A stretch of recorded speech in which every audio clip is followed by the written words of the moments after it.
Oi, gente, boa noite, tudo bem com vocês? Hoje estamos aqui com Ponto de Conexão. Lembrando, toda segunda-feira, tanto no YouTube como no Spotify, às 20 horas, né, não, Edu? É isso, Raquel. Tudo bem, pessoal?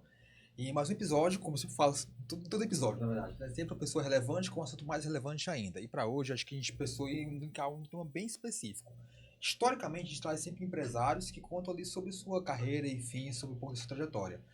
Quase que unanimidade, eles sempre pontuam dois aspectos principais na carreira, né? Acho que a cultura como um ponto de virada de chave e também o olhar, a importância de entender pessoas enquanto empresários, enquanto ali a montagem de uma empresa próspera. E pensando nesses dois temas, a gente buscou pensar em alguns nomes aqui da região, né, que nós temos aqui Sim. bastante contato, que podem falar um pouco mais disso sobre um outro viés. Ainda enquanto empresária, mas também aquela profissional que de fato está ali com a mão na massa, que tem diversos quesitos por trás e que vai poder cada vez mais falar sobre cultura e como de fato o olhar sobre pessoas muda jogos e negócios.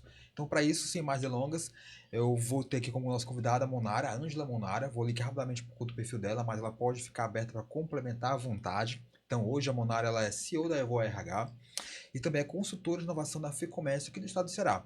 Além disso, mãe da Maria Esther e também uma especialista aí já com longa data em transformar resultados através da cultura organizacional e gestão. E quanto a isso agora, duas boas-vindas, Monara. Muito obrigado por estar aqui conosco hoje nesse episódio. A pauta realmente é isso, é sobre cultura e como isso faz virar jogos e negócios. Agora passo para você falar um pouco mais e se apresenta um pouco mais, de repente algo que eu posso ter esquecido aqui. Fique bem-vinda. Obrigada, gente, pelo convite, né, Raquel e Eduardo.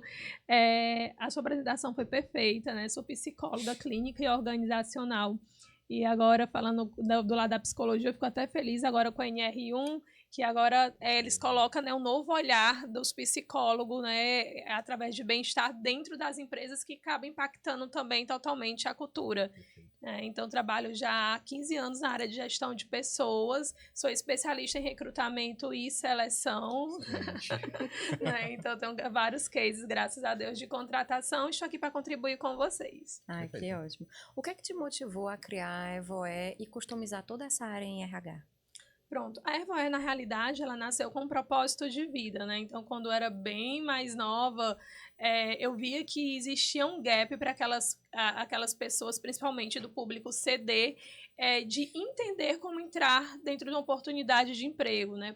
Por questões financeiras, eles acabavam não tendo entendimento, os candidatos, de como melhor elaborar um currículo, ou como se portar numa entrevista.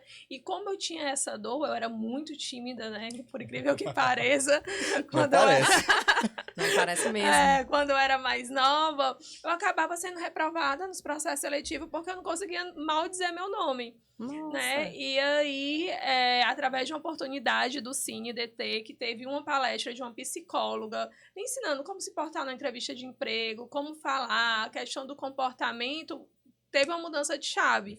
Após esse treinamento, participei de uma entrevista na Conta, que foi minha primeira entrevista após o treinamento do Cine, eu consegui entrar na vaga de emprego, ou seja, eu coloquei tudo em prática, eu sou uma executora nata. E aí nossa, no dia que eu puder, né, fazer uma faculdade, vai ser algo especializado nessa área. Eu nem sabia que era RH.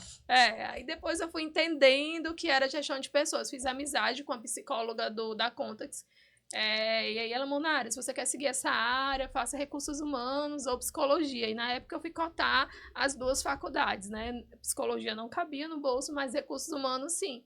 E foi quando eu entrei na área de gestão de pessoa. Primeiro com viés, olhando para candidatos, né? Querendo priorizar essas pessoas que muitas vezes elas não têm um budget para poder pagar uma consultoria, para poder treinar, para poder ensinar um currículo. E depois eu fui migrando aos poucos para a área de gestão de pessoas, porque eu vi que as empresas também elas são adoecidas no momento que ela não tem esse olhar para o candidato, não tem um preparo do entrevistador para fazer muitas vezes a entrevista. Às vezes o entrevistador entra num processo de qualquer jeito, não tem empatia com o outro, às vezes não entende que o outro nem dinheiro da passagem tem. Verdade. Então, fui vendo esse outro lado de uma forma mais humanizada e comecei a desenvolver produtos para empresas. Maravilha. Excelente. Acho que uma área.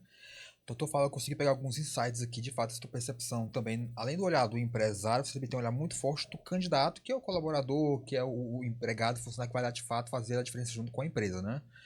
E quando é que tu percebeu nessa tua jornada que a cultura Esse olhar em pessoas, de fato, faz a diferença na empresa, né? Eu acho que você sempre percebeu isso, você foi aprendendo com os seus clientes. Eu queria agora que a gente pudesse ir mais a fundo nesse assunto, que de fato aqui nos chama aqui bastante atenção, né? Sim. Como é que tu conseguiu perceber ali nos teus cases, enfim, clientes, ou na tua profissão de modo geral, que a cultura ela fazia a diferença no negócio? E que não é só uma palavra que bonita no papel, que fica na parede e é só isso. Isso.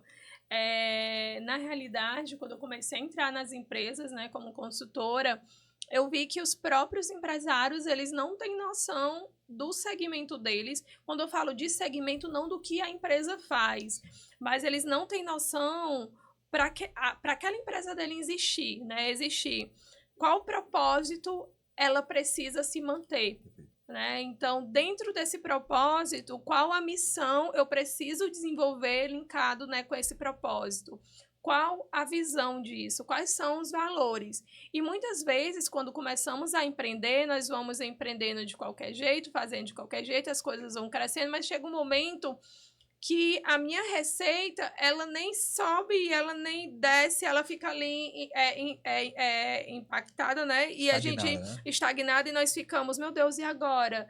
Para onde nós vamos? E quando eles procuram a consultoria, e eu vou fazer a anamnese, que eu trago técnicas da psicologia para poder fazer o processo de cultura, eu via que a pessoa que deveria ter a detenção de todas as informações, que é o CEO e o founder, ele não tem, muitas vezes. Então, a cultura, ela acaba sendo muito subjetiva. E o que eu mais escuto nessas anamneses é o CEO dizendo, nossa, mas ele sabe que a pontualidade, para mim, é algo imprescindível. Não, mas todo mundo sabe que aqui o foco é no resultado. E aí fica nesse achismo, todo mundo sabe, mas ele sabe e não tem nada muito claro. Será que sabe mesmo, né? Será que sabe mesmo? É igual aquela coisa de mãe, pai ou filho, né? Se você não fala, você acha que o filho vai escutar e vai fazer? Não vai, você tem que falar ali 10 mil vezes. Então, dentro dessa perspectiva, o que eu mais vi é a falta de clareza dos donos das empresas, né, dos sócios. O que eu quero para minha empresa? Qual foi o propósito? Sim. Quando a Raquel me perguntou por que eu montei a consultoria, eu falei de um propósito de vida. Em cima disso, eu consigo dizer a missão da Evoé, eu consigo dizer os valores e eu consigo dizer, né, para onde eu quero ir. Exatamente. Se eu não tivesse a clareza, a minha base, meu alicerce, ele não se mantém. Exato. Temos até falando aqui um pouquinho de mudanças, né? Por exemplo, a pandemia ela veio para mudar muita coisa, né? E hoje, como é que você adapta toda a estrutura de cultura para times remotos, né? Times híbridos, que hoje é uma realidade que vivemos? É um desafio, tá? Quando nós falamos, né, pós-pandemia, que teve a questão do remoto e do híbrido. Mas, assim, a primeira atividade, que aí eu falo até para vocês que estão nos assistindo, faça uma brincadeirinha, né, tipo o jogo da velha, faça suas brincadeiras do que vocês querem para a sua empresa, né? Coloque lá quais são os valores indiscutíveis, o que você deseja, né? Qual a trilha que você deseja de crescimento para a sua empresa e qual é o propósito que você montou ela, qual é a missão, para que aquela tua empresa ela existe, né? E aí você tem que suspender seus priores, não faça só o seu achismo, mas coloque o seu achismo, mas o que o mercado precisa. Quando você tem isso muito bem estruturado, você consegue entender se a tua empresa está preparada para o modelo presencial, para o híbrido ou pelo remoto. O que eu posso te dizer? Nem toda empresa ela tem esse preparo para o remoto híbrido. Tem algumas empresas que, infelizmente, elas têm que ser presencial devido ao ramo de atividade. Tem empresas que ela comporta o híbrido porque são empresas mais disruptivas, tem muitos cargos que você consegue fazer no híbrido e não precisa do presencial, como tem empresas que ela nasceu da tecnologia e ela consegue ser 100% remoto porque ela tem ferramenta de gestão. Sim. Então, quando eu conheço a minha base, né, meu alicerce, a minha cultura, eu conheço o meu negócio, eu conheço como ele funciona, eu consigo dar esse direcionamento. Então, o que vai reter meus talentos não é se a minha empresa é remota ou se ela é híbrida. O que vai reter meu talento é a base. É eu enxergar como um candidato e dizer assim, nossa, eu estou aqui na Evoé, eu consigo ser consultora 1. mas se eu fizer X, Y, Z, se eu praticar, né, esses comportamentos aqui, se eu entregar esses resultados aqui, eu consigo ir para isso daqui. E o propósito da Evoé é ser reconhecida a nível Brasil. E se ela for reconhecida a nível Brasil, eu, quanto consultora, vou também estar renomada, porque eu vou dizer, nossa, eu participei de um time de gestão da Evoé. Sim. Então, assim, é você trazer essa perspectiva de visão pro candidato, que aí é onde muitas empresas falham. Eu contrato um CEO não, até empresas que contratam CEOs, né? Grandes empresas, mas eu contrato analistas, eu contrato gerentes, mas qual a perspectiva, né, de crescimento para essa pessoa? Às vezes nem tem mapeado isso, né? Não tem, então fica muito vago, e aí você fica julgando o candidato porque ele vai por R$500, ele vai por R$300, mas e você, né, quanto founder e CEO, qual atividade você fez de casa? Será que você está fazendo um board desses candidatos direito? Você está passando quais são as crenças, quais são os valores, qual o crescimento, aonde a empresa quer chegar? Se você não está fazendo, aí é hora de se perguntar, né? Verdade. Não tem como você esperar algo tão diferente do colaborador se você não deixa isso claro de alguma forma, né? Eu concordo muito contigo. Não sei se você Exatamente. concorda também, assim, acho que eu percebo nesses últimos anos um movimento pouco de evolução, isso é bom. Hoje as pessoas conhecem mais sobre cultura, sobre missão, visão, valores. Por muito tempo eu via isso como algo apenas colocado no papel, na parede e ficava por isso mesmo. Sim. Acho que hoje, graças a pessoas como a Monar, empresas como a Evoé, que tem fomentado isso cada vez mais dentro das corporações, isso tem ficado mais forte, não é isso? Tu tem um bom case, Monara, assim, desse teu trabalho, não precisa falar nome se quiser, enfim, não importa, mas acho que é mais a questão de saber a história, né? Que tu possa contar de como essa tua base numa empresa, numa indústria, enfim, startup, seja qual for, fez a diferença e que hoje é um case, por exemplo, seja nacional, regional. Tu queria passar para os teus telespectadores aqui? Tenho de cultura, mas esse aqui foi um pouquinho pesado, mas eu vou falar. E tenho também de seleções que impactam também diretamente na cultura. Eu fui contratada para fazer a implantação, né, de RH em uma empresa de películas de carro, é uma das maiores aqui do Ceará. Dentro dessa perspectiva de cultura, eu entendi que o CEO, ele não era para continuar dentro da empresa, ele tinha que ser demitido. É delicado. É delicado. Por isso que eu tô falando, né? Coloque amor nas minhas palavras. E aí eu cheguei para esse determinado CEO e disse, olha, hoje o grande gargalo da empresa é você.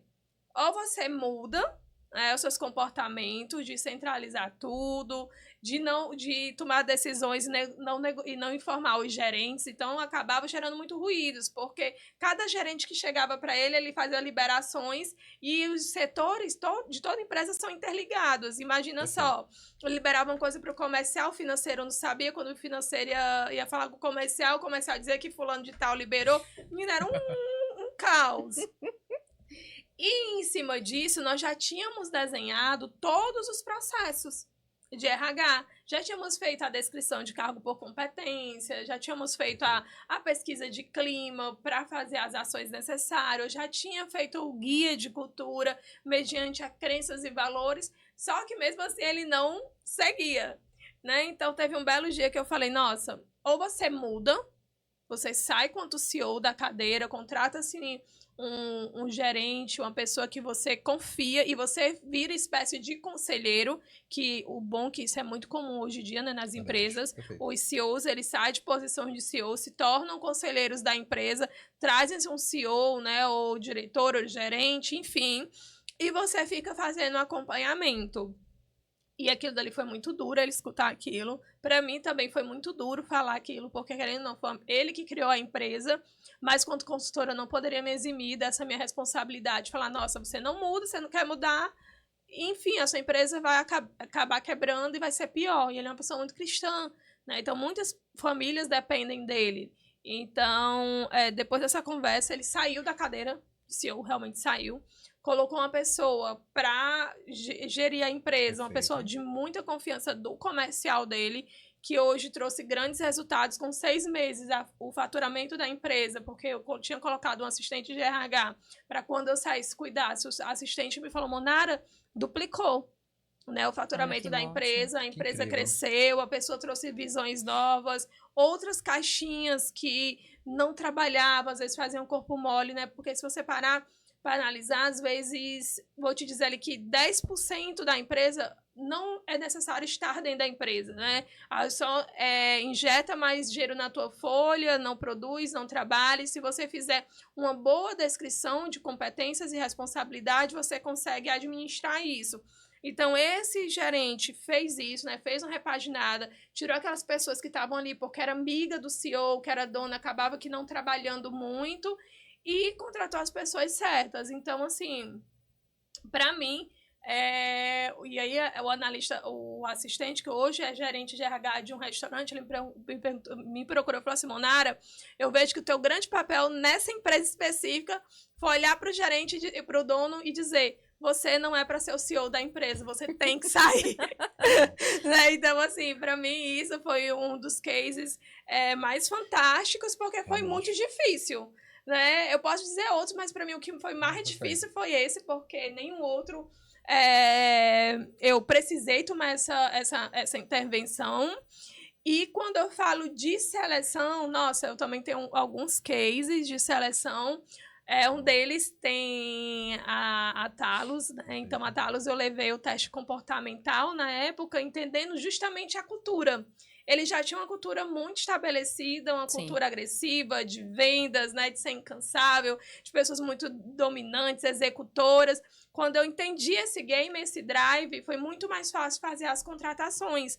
Eu levei a metodologia do DISC, né, que é um teste comportamental aplicado em 92% aí a nível Brasil como teste. E depois que eu comecei a levar o DISC, todo mundo da equipe fez o DISC, né? Inclusive o Eduardo, enfim. É uma prática que reverbera até hoje. Então, para mim, é um case de sucesso, não só na Talos, como em algumas outras empresas, que primeiro eu entendi a cultura, entendi o perfil do CEO e depois levei uma metodologia mais assertiva de seleção. Boa, excelente. No bom que ela deu um tapa na cara, né? Assim, Não é? Chacoalha, ou tu vai ou tu faz. Eu achei curiosíssimo esse teu case, de fato, assim, acho que é bem fora da régua, né? Mas, poxa, incrível, assim, o poder de fato da correta decisão pra mudar todo o jogo, né? E foi isso que aconteceu. Mas o que bom que ele virou a chave, né? Exato. Ele acatou, porque senão realmente ele poderia vir à falência, como você falou pra ele. Falando assim até mais de candidato, né? Hoje, quais as habilidades principais que você acha que um candidato tem que ter, que há 5 anos atrás ele não tinha essa necessidade? Nossa, 5 legal. anos atrás, né? A Raquel faz umas perguntas. Gostei. Que ela faz eu puxar aqui na memória. Nossa, hoje, assim, uma das características principais de habilidade, eu vejo a questão da flexibilidade. O candidato ele tem que ter essa questão mais flexível de entender o momento. Às vezes, tem candidatos que são muito engessados, né? Então, eu só faço isso, não quero fazer aquilo. Infelizmente, essa cultura ainda é um pouco engessada, né? Principalmente quando eu entro dentro das empresas. Eu falo isso quando eu vou entrevistar funcionário, eles me falam, mas eu fui contratada para atendente de recepção. Só que a recepção de 5 anos atrás é diferente da recepção de hoje. Hoje é uma recepção mais administrativa, né? Você, muitas vezes, até consultiva. Sim. Então, às vezes, falta essa flexibilidade, o dinamismo, né? Os candidatos, eles precisam ser dinâmicos e também essa busca constante por aprendizagem, né? Porque, assim, o que acontece? Hoje, o mercado está em constante mudança. O segmento, hoje, quando eu olho para a consultoria hoje, gestão de pessoas, para uma consultoria há 5 anos atrás, é uma linguagem totalmente diferente. Quando eu já contratava por fit cultural, eu falo isso porque eu sempre trabalhei muito para as empresas de São Paulo, então as coisas, infelizmente, ainda acontecem muito por lá, depois vem para cá. Agora que todo mundo fala de cultura e contratar por valores e comportamento, é algo, eu já faço há 5 anos, que eu estou fazendo lá na Talos, lá em Maracanaú, eu já fazia por comportamento e valores. E agora que isso vem falando. Então, assim, quando o candidato ele não tem essa visão mais abrangente do segmento da empresa, de pesquisar, de entender quem é ele, para entender se os valores da empresa dá match com ele, tem uma grande chance de dar errado. E se ele não tiver essa sede de procurar, de aprender, de estar muito aberto a ouvir, que eu acho que isso é um ponto fantástico, você está aberto a ouvir feedbacks, que é um grande gap também, infelizmente, até mesmo na entrevista, a pessoa não consegue parar para ouvir o que o entrevistador tá falando da empresa, você não consegue um bom êxito aí na tua profissão. Verdade. Eu acho que é bem desafiador mesmo, realmente, isso tudo, hein? Sem É dúvidas. um desafio. Não é fácil. Não. Ô, Nara, assim, a gente sempre tem um momento do podcast que a gente sempre busca algumas pautas comuns. E esse aqui agora é sobre tendências e sobre o futuro, né?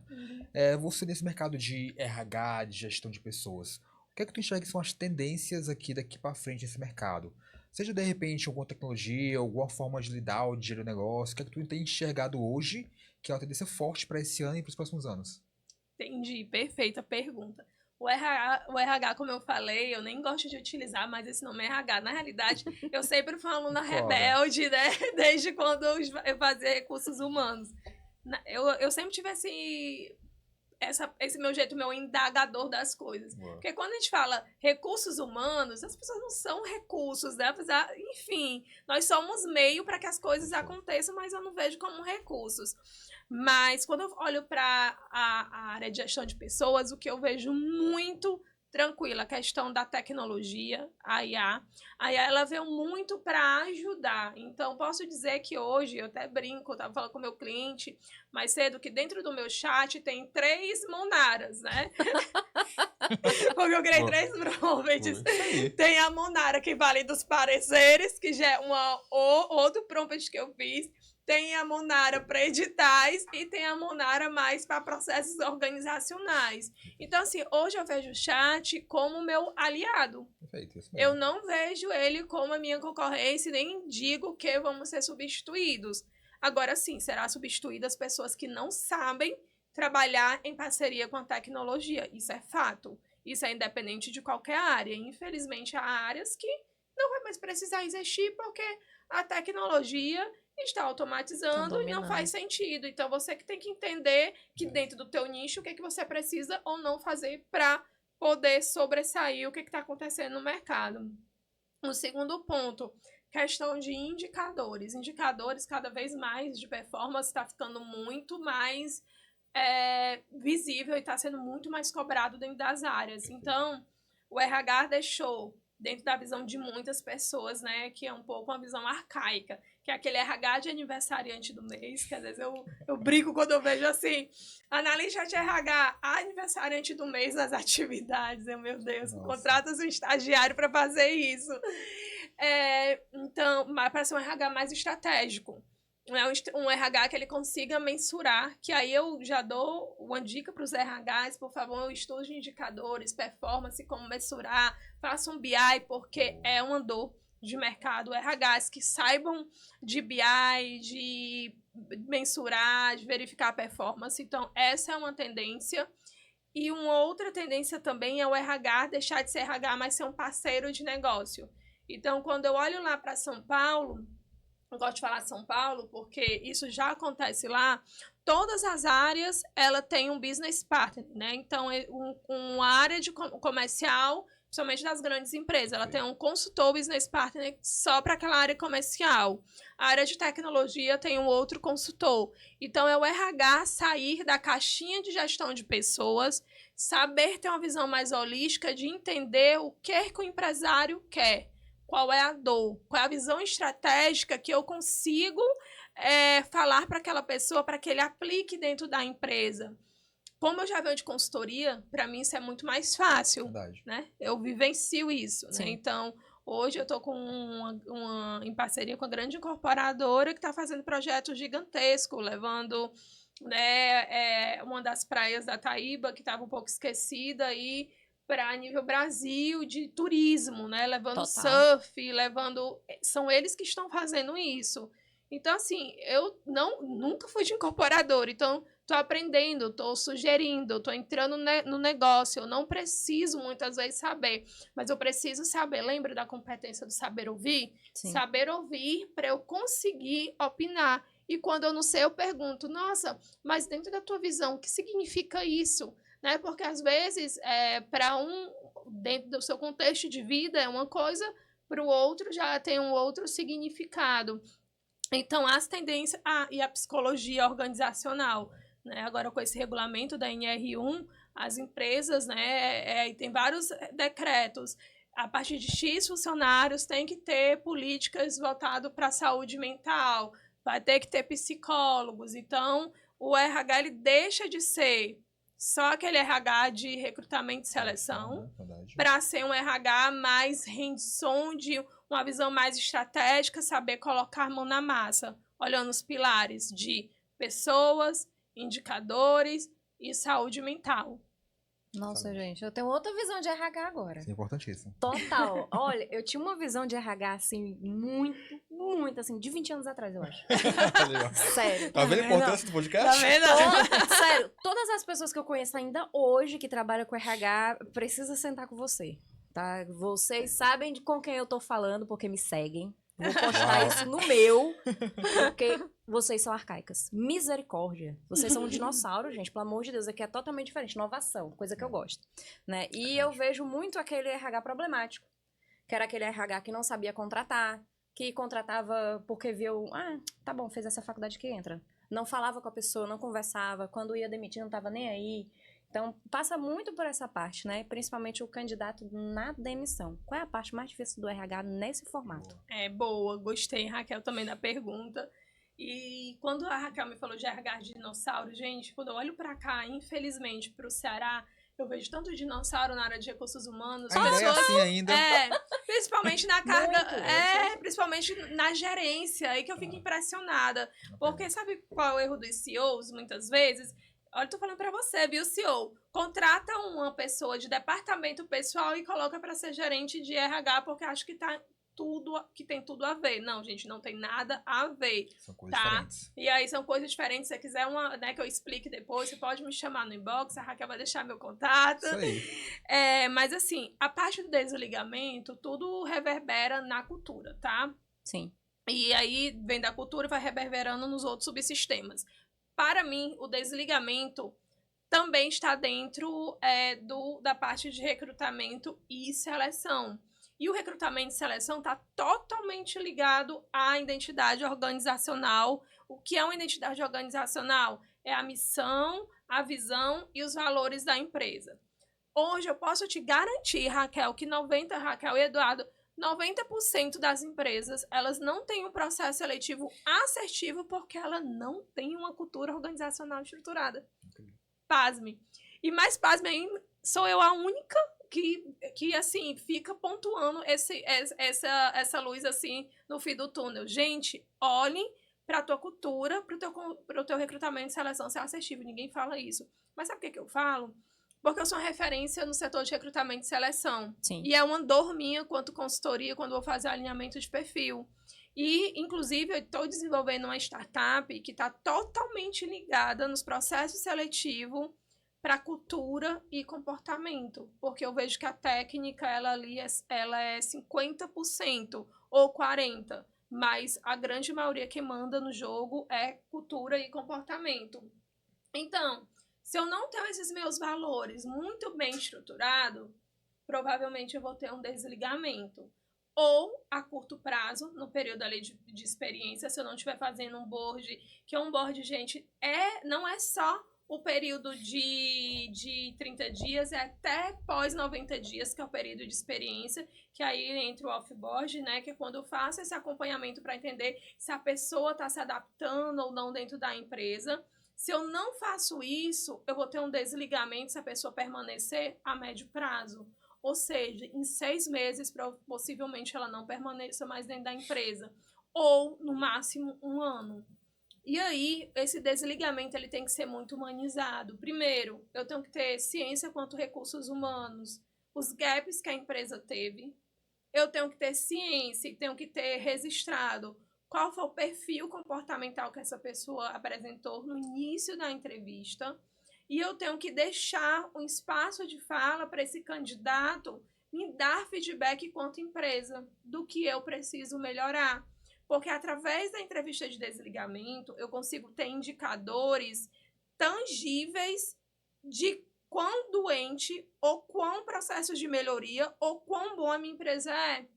Porque é tipo fim de casamento, é quando a gente sabe a verdade, é o desligamento. Aí você tem que ser inteligente e filtrar. Boa. Porque no desligamento a pessoa vai falar o que ela tá sentindo. Você filtra. Isso aqui faz sentido, realmente. Na empresa tem essa cultura engessada. Não, tem realmente esse líder aqui desse setor, ele é opressor. Então, você começa a ouvir. E o mais engraçado é que teve uma empresa que eu implantei o RH, ele não tinha entrevista de desligamento. Foi uma entrevista de desligamento que eu vi, consegui, assim, tangibilizar o quanto opressor era o gerente comercial. Porque para a empresa, gerente comercial tá dando resultado, ele fica. Quem sai é o time. Só que começou o time a sair com muita constância. E aí, será que vale a pena o teu gasto de seleção, de treinamento para o retorno que esse gerente comercial está trazendo? Será que ele está trazendo um retorno positivo ou negativo, se você for colocar no final, né? Na ponta do lápis? Então, assim, o desligamento, Raquel, ele tem que ser humanizado. Na minha concepção, ele tem que ser perguntas abertas, você conversando com a pessoa e anotando, e perguntas fechadas, ou você conversa com a pessoa, eu acho melhor anotar depois, e também um documento que ela resiste, porque esse documento ele te dá indicadores do que realmente a empresa precisa melhorar. Excelente. Você vê aí, né? Já prepara aqui já os patrocinadores, mas antes eu quero dar um recado, porque acho que assim, eu aprendi muito de fato, assim, acho que para quem tá atento aqui ao nosso público, o que a Monara falou aqui nesses poucos minutos, foi uma verdadeira aula de como cada subsistema do RH funciona dentro de uma empresa. O que eu consegui pegar aqui? Acho que até dando aqui um pouco de para o nosso público, né? Aqui falamos de DISC, que é uma ferramenta ali muito importante hoje, massificada, para entender como é o comportamento do teu colaborador e como ele melhor se encaixa nos seus papéis na empresa, correto? Sim, perfeito. Falamos aqui também sobre a importância da cultura, e a cultura de fato ali como base, como você falou algumas vezes, né, que é a pedra fundamental do negócio para poder construir toda a estratégia. Então, assim, eu não posso falar de estratégia de crescimento nos próximos 5, 10 anos, falar de alcançar tantos milhões de faturamento sem ter por baixo a minha cultura, a minha missão, meus valores, o que é o meu propósito, porque é aquilo que de fato vai motivar o time a conquistar aquele objetivo. Perfeito. Isso que foi dito hoje. E também aqui acho que toda essa questão de como é que funciona mesmo depois que eu sou colaborador entrando na empresa da Monara, como funciona? Tem um board, tem o off-board, que é um termo novo, mas assim, que é bacana ter essa percepção de que o board não é só uma semana ou um mês, ele vai bem além disso. É importante ter essa percepção também, para que o colaborador ele seja devidamente tratado corretamente e que ele consiga performar também corretamente na empresa, né? E também a importância do desligamento, que é uma etapa que ela puxou, mas talvez com esse processo você consegue, como você falou, ter dados, né? E hoje tudo é dados. IA também está ali atrás. Eu acho que você tem um combo de dados bem estruturados na sua empresa. Talvez o RH capitaneie de alguma forma. Mas o conhecimento em IA se torna a tua empresa e os seus colaboradores como um diferencial competitivo. Com certeza. Então, assim, você falando aqui de RH passou. Você que ainda a realidade do cearense é engessada, mas não é, há muito tempo já não é mais um gasto. É muito mais um investimento. É de fato ali um potencializador do teu negócio. Né? E acho que é importante essa percepção, não é isso? Exatamente. E acho que hoje, nesses poucos minutos, consegui pegar isso de forma muito clara, sabe, Monara? Acho que ficou muito didático pro público e pra gente que naturalmente também um pouco de como é que a cultura e a gestão de pessoas de fato fazem o jogo virar, né? Total. Então agora, aproveitando a oportunidade, os patrocinadores. Pronto aí já? Então, pessoal, aqui acho que é o nosso momento semanal, né? De falar um pouco de quem de fato acredita no nosso projeto e quem de fato colabora com que o Ponto de Conexão esteja aqui continuamente entregando o melhor conteúdo para vocês. Temos a Hitix Group. A Hitix é uma iniciativa minha e da Raquel aqui, enquanto co-host, como apresentadores, na verdade, né? De um negócio focado em M&As, que é basicamente o quê? Fusões e aquisições. Então, se você, de alguma forma, empresário, está buscando adquirir negócios, ou no outro inverso, né? Eu estou buscando vender meu negócio, buscar, de repente, potencializar o meu negócio para uma venda estratégica, a Hitix está preparada para isso, tanto na questão jurídica, quanto a questão mesmo de valuation, de construção de business plan, de montar ali o teu pitch para poder você ser atrativo ao mercado. Então nós trazemos aqui toda uma camada de conhecimento minha, da Raquel, de parceiros e outros profissionais aqui também, jurídicos, por exemplo, né? Que com bastante case de sucesso aqui no estado, bem como também a nível nacional, para construir a melhor estratégia para que vocês consigam potencializar toda a estratégia de vocês de M&A, de fusão e aquisição. Temos também aqui como patrocinador B3X Investimentos. B3X Investimentos é um time extremamente capacitado de assessores de financiamento, de finanças pessoais. Basicamente, a ideia é potencializar os seus resultados financeiros. Então, se você está aí com a tua estrutura de orçamento desorganizada, ou não sabe onde é melhor investir, alocar os seus investimentos, então que o time da B3X está aqui pronto para poder te atender da melhor forma possível. Então, busca eles no Instagram, ali, @b3x.investimentos. Falem com eles, porque vocês vão conseguir ter uma melhor gestão das tuas finanças e, naturalmente, prosperar muito mais com o time. Próximo patrocinador, nós temos a HubX Studio. A HubX Studio é onde o ponto de conexão acontece. É esse espaço aqui preparado 100% para toda a tua demanda audiovisual. Então, seja podcast, apresentações, criação de criativos ali para poder, de repente, impulsionar teu produto, seja ele qual for. Então, se você é aqui de Fortaleza ou da região, busque a HubX Studio como teu ponto de referência para qualquer tipo de trabalho audiovisual. E, por fim, nós temos aqui agora também a Priorize. É um merchan bem especial aqui, tá? Uma condição basicamente de 10%. Se você de repente quer trocar seus óculos, comprar, enfim, outro, esse é a Priorize, tá, pessoal? Então, você pode buscar ali o time da Priorize. Nós vamos deixar aqui no nosso episódio no Instagram desse time, na verdade, né? Eles atendem domicílio e tudo mais, tem sede própria aqui no região de Fortaleza, região metropolitana. Então, se você chegar e entrar em contato com o time da Priorize hoje ou a partir deste episódio, informando que venham daqui do ponto de conexão, vocês ganham 10% em qualquer oferta de produto dentro da loja. Então, assim, é imperdível. Eles têm entrega, na verdade, bastante qualidade dos seus produtos. E hoje também estão aqui acreditando no nosso projeto do ponto de conexão. Esses são os nossos patrocinadores. E agora a gente volta à programação com a Raca dando continuidade aqui com a Monara. Monara, a gente está se encaminhando para o final, né? Mas eu gostaria de fazer ou uma penúltima pergunta ou uma última, não sei se o Edu vai fazer outra. Qual conselho você daria hoje para um gestor que quer fazer toda a transformação de cultura da empresa dele? O primeiro conselho que eu dou é fazer o dever de casa, o primordial. Ele entender quanto gestor, né, quanto CEO, na realidade, qual o propósito ele deseja para a empresa dele. E vou olhar agora para essa câmera, né, para dar esse recado. Então, assim, entenda qual é o foco da sua empresa. Então, eu, quanto Evoé, o meu foco é ser uma referência na área de seleção. Não consigo ser tudo, né? E aí, quando eu falo RH, ele é tão abrangente, por isso que eu falo gestão de pessoas, é posicionamento. Entenda o que você é. Então, pega uma folha mesmo, uma folha de caderno, senta. Se você tiver sócio, chama o seu sócio para uma reunião. Vamos lá colocar quais são os valores indispensáveis para nós. Vamos colocar aqui a nossa visão a médio e longo prazo, né? Então, eu até posso dizer que alguns não têm nem essa visão, então coloca curto, médio e longo prazo. Qual é o nosso propósito de vida? Eu nasci para quê? E dentro desse propósito, linka com a missão, né? Porque o propósito ele vai te dizer o porquê você nasceu. A missão vai dizer como você vai fazer isso através desse propósito. Fez isso com o seu sócio, se você for sozinho, faz isso só. Se for casado, chama com a esposa ele para validar, ou vice-versa. Você pergunta à pessoa de confiança mais próximo. Realmente você consegue enxergar isso dentro da minha empresa? Né? Então é bom você ter uma pessoa ali confiável. Eu sempre digo que todo empresário ele precisa ter um mentor. Né? Ele precisa ter uma pessoa ali que ele confie, que ele desabafe, porque às vezes nem tudo eu posso falar para o meu líder, tá? Gestores, por favor, CEOs, né? Nem tudo você pode falar com o seu líder, você tem que entender ter uma linha tênue ali, até onde eu posso confiar no meu liderado e de abrir, ou até onde eu não posso. E às vezes eu vejo que tem muitos CEOs que ultrapassa essa barreira e quando ultrapassa, dá problema, tá? Então, tenha um mentor, né? Faça uma mentoria, né? Procure pessoas que realmente você pode confiar. Depois de fazer isso, escuta a tua equipe. Chama ali 2 líderes que são peças-chave, que realmente você acha que é um pouco mais parecido com você e pergunta a ele se ele sabe quais são os valores da empresa. Olha, que valor olha que no dia a dia nós praticamos. Quando eu sento com os funcionários é incrível. Né? Eu falo isso porque às vezes quando estou fazendo anamnese, após anamnese com os CEOs, eu desço para a camada dos funcionários. E eles acabam, muitas vezes, falando a mesma linguagem, porque a cultura, gente, ela é silenciosa.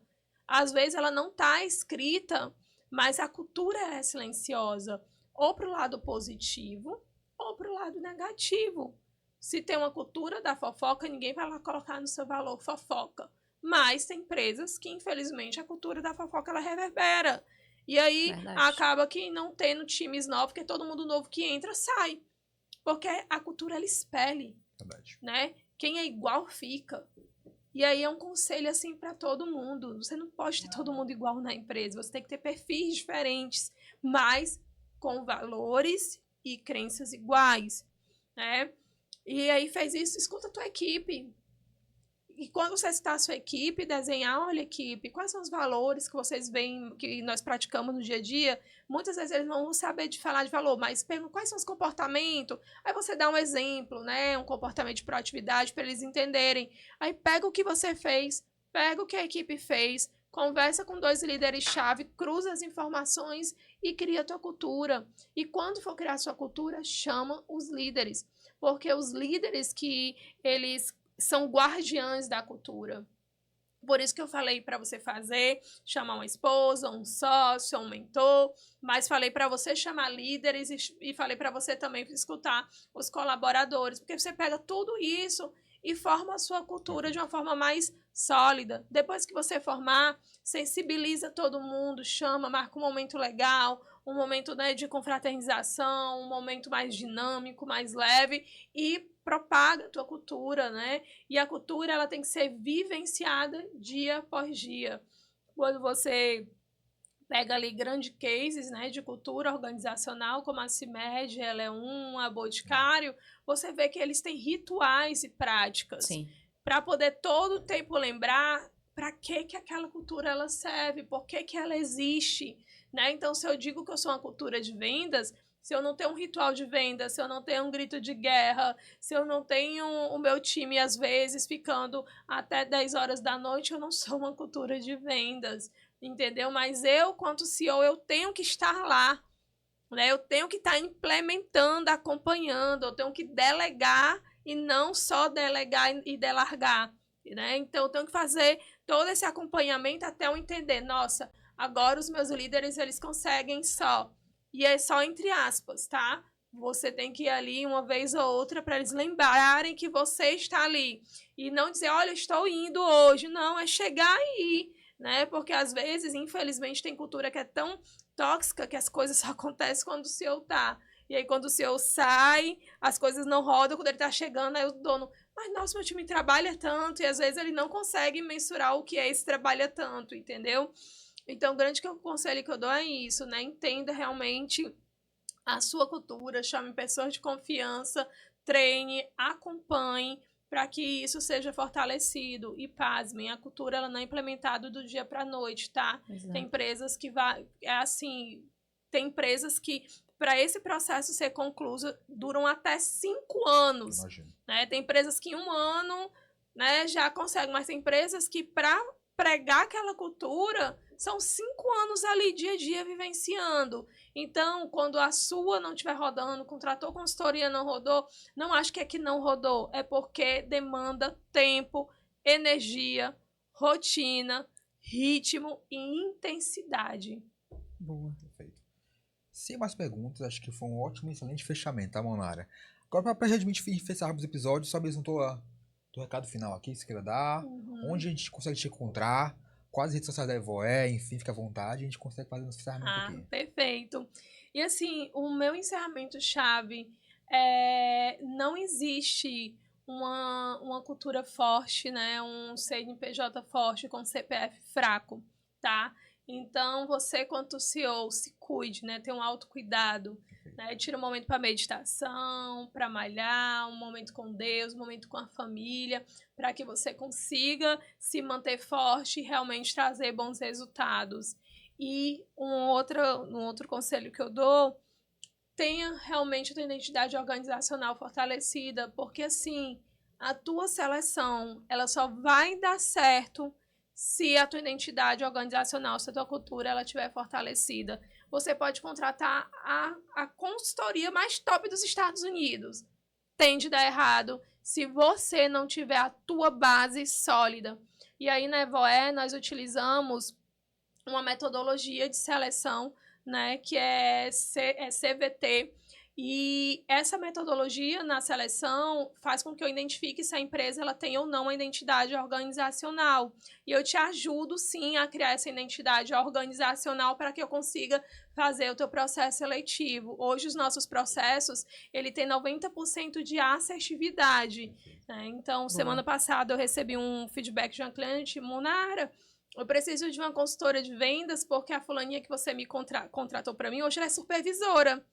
E aí eu quero alguém igual a ela que continue na empresa, Na Talos mesmo, né, teve pessoas que eu contratei como SDR e hoje são supervisoras de SDRs, né, supervisora SDR e de closer. Então, é através dessa minha metodologia, você consegue falar comigo para agendar, para entender mais como é que funciona esse serviço de identidade e cultura e comportamento através do Monara S. Bezerra, que é meu Instagram.